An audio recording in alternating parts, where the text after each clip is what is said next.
In 1976, in a Beijing jail, there were three prisoners, prisoner A, prisoner B, and prisoner C.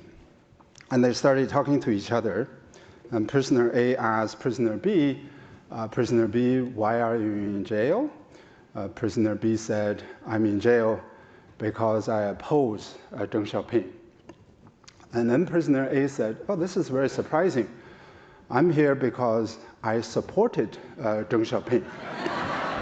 And then they turned to prisoner C and said, prisoner C, why are you here? Prisoner C said, I'm here because I am Deng Xiaoping.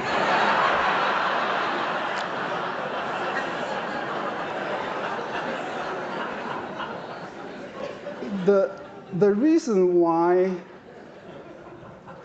it's a joke, but it's not that far away from the political reality of 1976.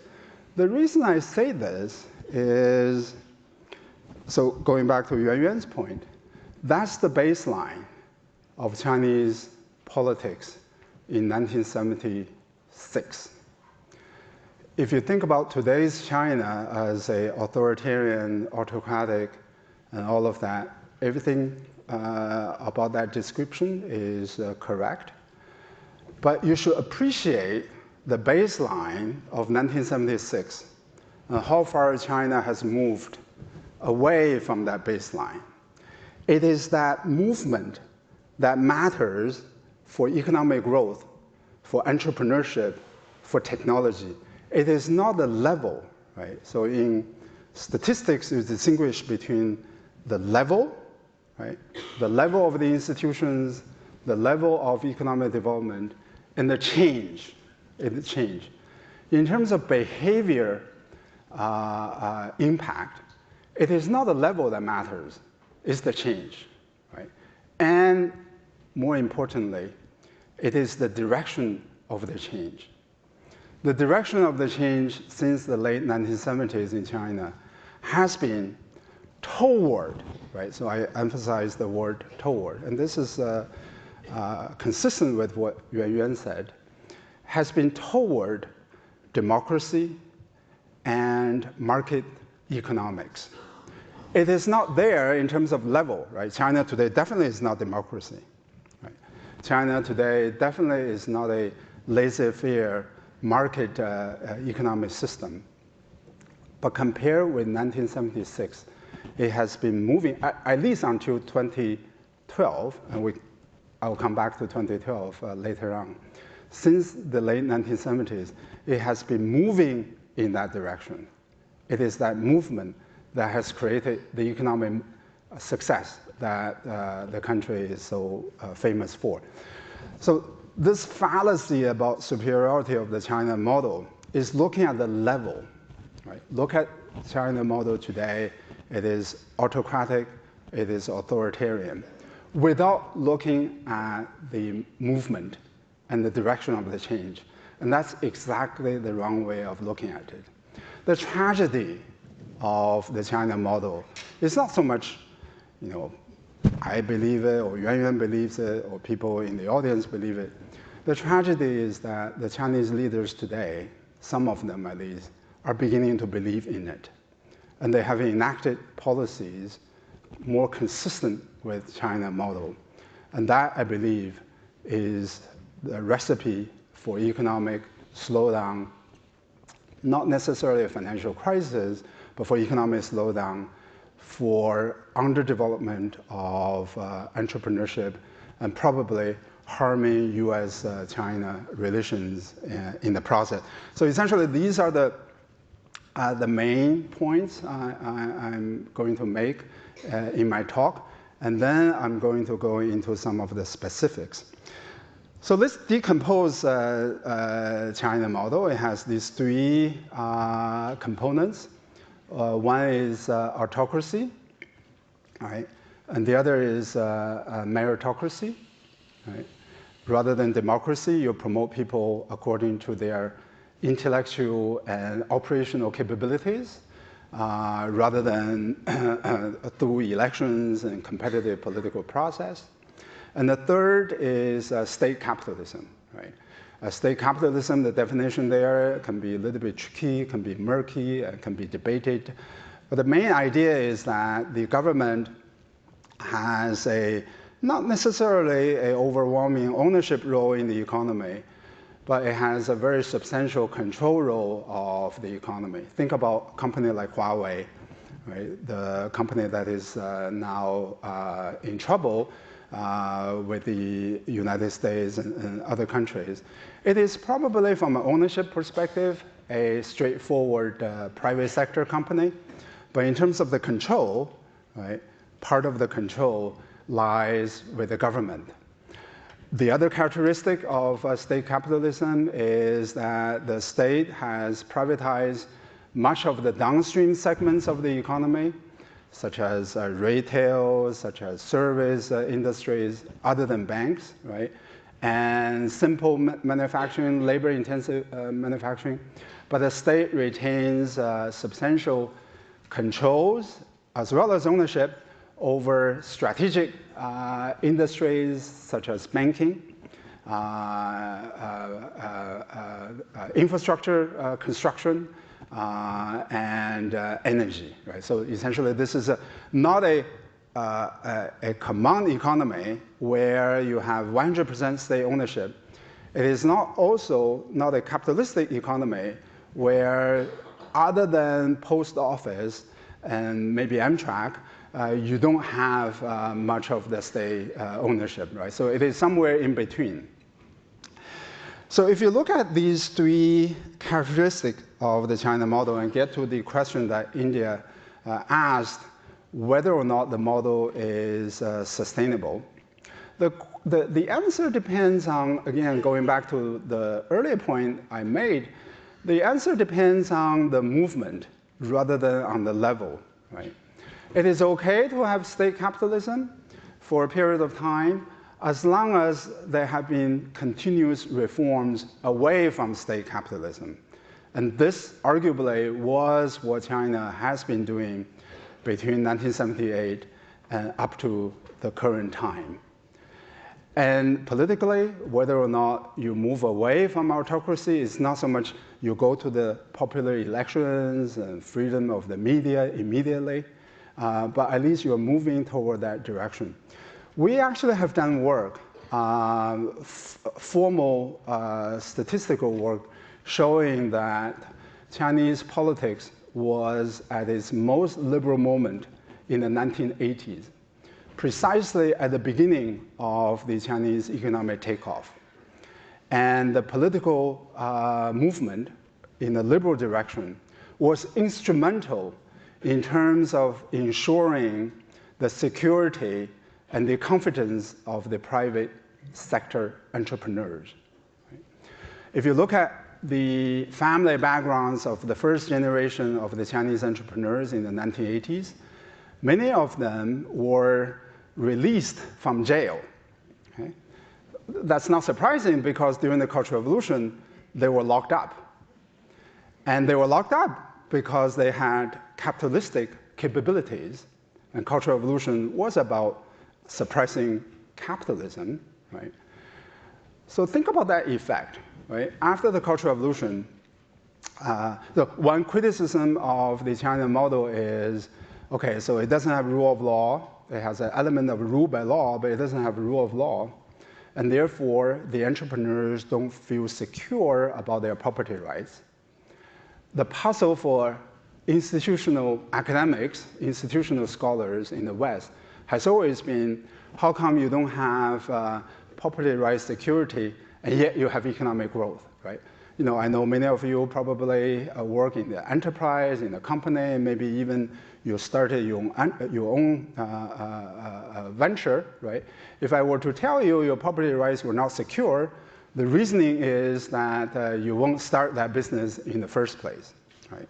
So this is the logic behind Western emphasis on rule of law and Western emphasis on market economics and democracy. But the puzzle here is why China and Chinese entrepreneurs seem to have ignored that iron law of Western economics. The tricky thing is here. Think about these people. They were just released from jail. the last thing they were thinking about was security of their property. What were they thinking about? They were thinking about the security of their persons. Right? That security was more important to them than whatever rights they are able to accumulate due to their entrepreneurial operations and capabilities. Essentially, the end of the Cultural Revolution was telling these entrepreneurs, just by being an entrepreneur, just by being a capitalist, you are not going to be locked up. To a person who has been locked up, or who has the expectation to be locked up, that's a huge boost to the confidence, right? So it is very important to be specific about these things. The reason is that the Chinese success story in no way invalidates the Western academic literature on the importance of confidence and security. But we need to be a little bit more careful about specifying what type of security and what are the sources of confidence we're talking about. If we are talking about security of property rights, yes, China didn't have that, and arguably China, even today, doesn't have that. But the reason why Western academics emphasize the security of the property rights rather than the security of the proprietor is because in the Western system, it is taken for granted that the security of the proprietor is never at risk. Right? But in China, after the Cultural Revolution, or during the Cultural Revolution, you couldn't take that for granted. Right? So that's the first thing they were thinking about. My personal security has been guaranteed. Yuan Yuan shows Deng Xiaoping's speech. Right? In 2008, I published the book, Capitalism with Chinese Characteristics. I went through detailed documents of Chinese bankers and Chinese leaders, their internal speeches, their public speeches. Throughout their speeches, they emphasized the importance of confidence and security. Right? And this is utterly consistent with Western economic textbook version of the importance of security and confidence. So at the conceptual level, and as well as at the empirical level, I'll come back to the empirics later on. At the conceptual level, the success of China has in no way invalidated Western basic principles of Western economics. It probably invalidates some specific claims, but we can debate these things on the margin. Those are not that important. The Chinese success has not invalidated the first principles of Western economics. Let me come to the empirics. Right? So the idea that China model has succeeded because of the state ownership, because of the strong role of the government, because of the infrastructure. Yuan Yuan is absolutely right.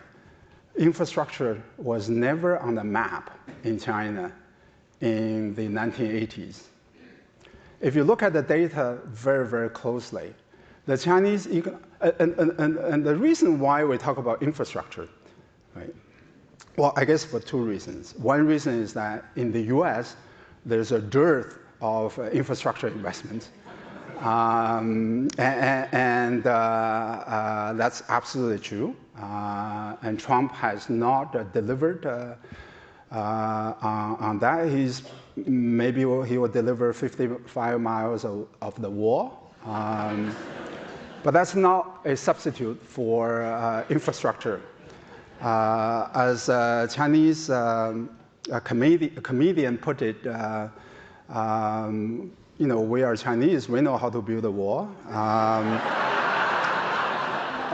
Whether or not it is going to have the intended effect promised by Trump, we don't know.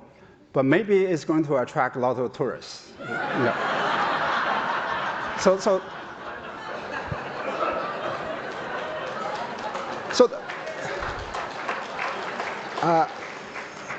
But 55 miles probably is not going to do it. But as a business school professor, that's the only justification I can think of. And it is admittedly a shaky justification. So let me come back to the infrastructure. It's early Saturday morning. Let me come back to infrastructure. The reason why infrastructure is being advocated by people who believe in China model is because infrastructure in any society requires massive actions by the government, right? The reason why Republicans in this country don't like infrastructure, one reason is that infrastructure has to involve the role of the government in terms of financing, in terms of coordination, and building infrastructure is proof in and of itself that government can work, right? So the reason why infrastructure on the part of the Chinese economic history is emphasized by those people who advocate infrastructure is because automatically, when you emphasize infrastructure, you're going to emphasize the role of the government, right? For me, I don't see any inconsistency between advocating infrastructure in the United States and then saying that in China, infrastructure building has gone beyond its economic justifications. There's absolutely no inconsistency between these two positions. Again, what we academics call anchoring is very important. What is your anchoring point? What is your baseline? The problem in this country is that the baseline is poor. There's lack of infrastructure, right? There's an association of bridges and civil engineering that gives the US infrastructure year in and year out a D+ grade. You know, as a professor, I know that's a very bad grade. And in China, they have built lots of infrastructure. And the problem with that is threefold.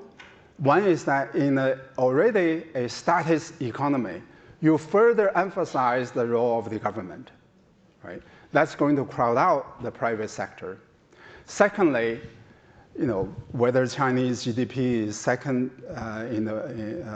largest in the world or not, the simple fact is China is still a developing country. If you look at the per capita GDP of China, it is right in the middle of 198 countries in the world. Right? In my current book, I have a chapter, Middle Kingdom and Middle Income. So this is exactly where China is. Right? So as a developing country, the definition of developing country is that the labor to capital ratio is very high. Right? So capital is still a very scarce resource. And building these infrastructures is extremely costly. So that's the first question you want to ask. The second question you want to ask is, at a low per capita GDP, when you build these massive airports, when you build these massive high-speed railways, they're very nice. I encourage you to take them. But I also encourage you, when you're taking them, to ask the following question. In a middle-income country, in a developing country, if they put so much resource on that, it must be the case they're not putting resources on others. Right? So in economics, this is known as opportunity cost. Right? So it's not just the actual cost of building these things, it's also the economic cost, it's also the opportunity cost. I encourage you to go and buy a book by Scott Rizel, a Stanford economist, who has done field research in China on rural education. And his book, he has a data set of over 100,000 observations, right? He has systematically documented that the rural education and the rural public health have been neglected in this age of infrastructure building, right? So that's the opportunity cost of emphasizing too much infrastructure building. I'm not saying that none of that, all of that is wasteful. No, that's not what I'm saying. What I'm saying is that too much of it is actually detrimental to the economic growth. And in fact, if you look at the modern economic research, every piece of modern economic research will show you the following two things. One is that it's the basic education that delivers economic results. Secondly, at least there's a debate among economists. How exactly does infrastructure contribute to economic growth? Right? Usually what you see is that infrastructure and economic growth go together. Right? The problem for social scientists is that we can't do experiment. Right? When two things are happening at the same time, all we know is that there's correlation. We actually don't know what's the causation. So one theory is that you build infrastructure and therefore you get growth. I can put forward exactly the opposite theory, which is that you have growth and then you have the money to build infrastructure. Right? In both cases, you see these two things moving in the same direction, but you don't actually know what is the underlying causal mechanism. To be serious about policy, and to be serious as an academic, we need to specify exactly what is the underlying causal mechanism. And let me give you some evidence from China. The evidence from China overwhelmingly supports the view that you first have economic growth, and then the government is able to get resources from taxation, from savings, and from others, and then they have the money to develop infrastructure, rather than the other way around. Right? So I would argue that there are elements of China model that got things right as compared with countries such as India and other developing countries. They put basic education first, even during the Cultural Revolution. They put basic education, especially in the rural areas. They put public health right. These are what Amartya Sen called conditions, social conditions for economic growth. Systematic evidence suggests that it is those investments in basic education, in rural health, that led to the subsequent economic growth when the economic policy became more liberal and more sensible. Right? It is not the infrastructure. In fact, if you look at some of the regions in China that have grown very, very fast, they started out without much infrastructure. Right? The infrastructure came much later. I have also written about India. I have visited India. India for years and years couldn't get their act together to invest in infrastructure. Now their growth is decent. Actually, their growth now is faster than Chinese growth. Now they are beginning to accumulate resources, and now their infrastructure projects are being launched. Right? So it is this organic growth process that actually delivers the results. It's not the state organized projects that deliver the Chinese economic growth. The other empirical point I want to make is that to illustrate the fallacy of the China model is actually just to look at differences among different parts of China. The good thing about China is it is a big country. Right? US is also a big country. And in US, there are huge regional variations. In China, there are also huge regional variations. For social scientists, this is a perfect laboratory to study different policies and different institutions. If you look at the cross-sectional or cross-regional growth patterns in China, the growth and the private sector development all happened in the more capitalistic regions of China, rather than in the state-led regions of China.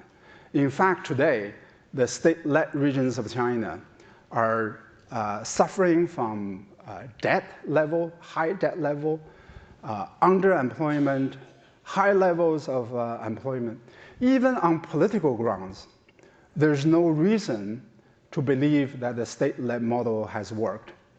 If you look at the labor unrest, the riots, cases of social instability, they tend to happen in the socialist regions of China, rather than in the capitalist regions in China. Right? So I cannot think of any reasonable rationale, both economic and political, for supporting China model the way that China model is understood as having autocracy and meritocracy in lieu of democracy and state capitalism. Right? It has failed to deliver both on political and economic grounds. As I said before, the tragedy is that some Chinese political and policy elites themselves are beginning to believe in China model. And the reason there is fairly straightforward. Maybe it's not that straightforward, but let me give the straightforward reason. There's a good book by two Chicago University professors. The title of the book is Saving Capitalists from Capitalists. And the basic idea of that book is that capitalists, and the book is really about the West, it's not about the developing countries. The argument of the book is that capitalists are not really genetically engineered to support market economy. They are engineered to support business, their own business, rather than market economy as a whole. Often they advocate positions that in the grand scheme of things are going to lead to destruction of capitalism rather than prosperity of capitalism. And this is exactly why the 2008 financial crisis happened. Right? Excessive deregulation, the excess of the Wall Street, and the laissez-faire economic mentality, right? Leading to the collapse of the Wall Street. It has had huge impact, both political and economic, on the United States, as we all know. But one of the little-told story of the impact, the spillover impact of the 2008 financial crisis is that it was changing the ideology of the developing countries, especially on the part of the Chinese leaders.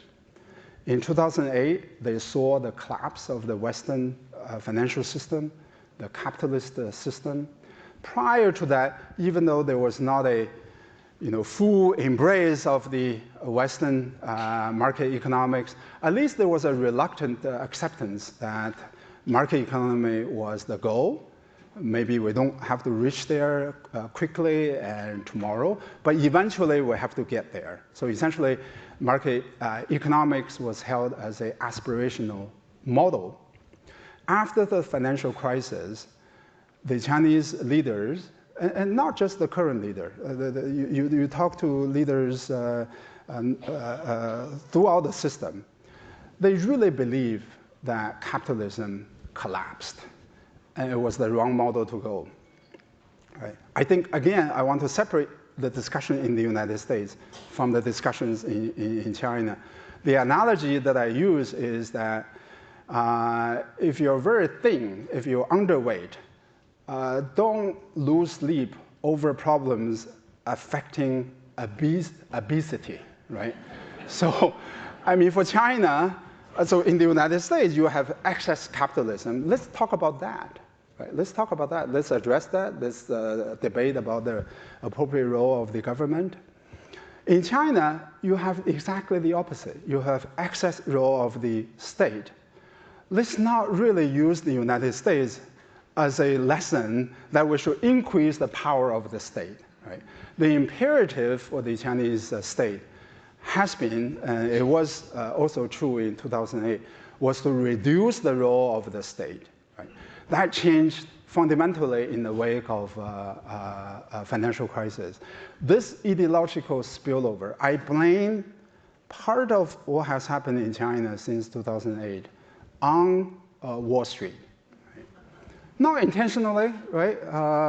Definitely, I don't think Wall Street bankers intentionally try to change the ideology. But we need to recognize that the behavior of the United States, both in politics and in finance, has this ideological spillover effect. Right? So it's not just confined to the United States itself. Now we have a stable genius in the White House. I would argue that that's derailing the confidence in democracy throughout the world, right? And so now actually one good thing about Trump is I can tell my children, anybody can be the president of the United States. So it's actually true, right? So I guess that's the positive side. That's the optimist in me. Hopefully it's going to inspire all sorts of people who want to become the president of the United States. So this is 2008. And in 2008, there was a rewriting, beginning in 2008, there's a rewriting of the history of Chinese economic growth. The emphasis before was on reforms, marketization, some privatization. The new writing is about state actions, infrastructure growth, industrial policy, the power of the state, right? And that ideological change, I believe, is extremely damaging. Let me just conclude by linking all of that to the policy implications for the United States, right? It is true that China, in terms of the direction, has moved in the opposite direction.